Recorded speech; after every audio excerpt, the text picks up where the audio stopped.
आज बाहेर जायचं असं काही मन नव्हतं. पण डेली व्लॉग चालू केले आहेत तर व्लॉग तर आलाच पाहिजे ना.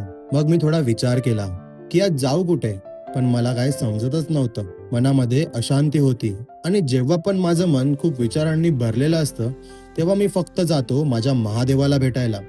तर आज मी चाललो आहे बाबुलनाथला. बाबुलनाथ मंदिर हे खूप जुनं मंदिर आहे.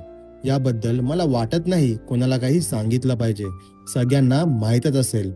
घरातून तर मी निघालो चर्चगेटला जाण्यासाठी आणि काही क्षणामध्येच म्हणजेच की 10 ते 15 मिनिटमध्ये मी पोहोचलो चर्चगेटला. स्टेशनवर सगळ्यांना पाहून वाटत होतं की नेक्स्ट मंथ पासून आपण पण ऑफिसला जाणार आहोत आणि आपला शेड्यूल असणार आहे ऑफिस, घर आणि ऑफिस. असो, आपल्या आयुष्यात तेच आहे, 9 to 5 जॉब. मनामध्ये शंका घेऊन पोचलो महादेवाकडे. माझ्या मनात खूप शंका, भीती आणि गोंधळ होता.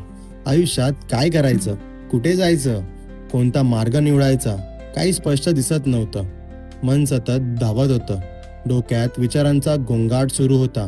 म्हणूनच एके दिवशी शांतता शोधायला मी महादेवाकडे जाण्याचं ठरवलं. मनात शंकांचा डोंगर घेऊन मंदिरात पाऊल टाकलं आणि समोर असलेली भोलेनाथाची शांत मूर्ती पाहून जणू काही क्षणातच मन स्थिर झालं. मी काही मोठं मागितलं नाही, फक्त एवढंच म्हटलं, देवा, मला शक्ती दे, योग्य निर्णय घेण्याची, योग्य मार्ग ओळखण्याची. महादेवाच्या समोर बसलो तर जाणवलं की शंका कमी होऊ लागल्या. देवाने उत्तर थेट शब्दात नाही दिलं, पण मनातला दुरडा साफ केला.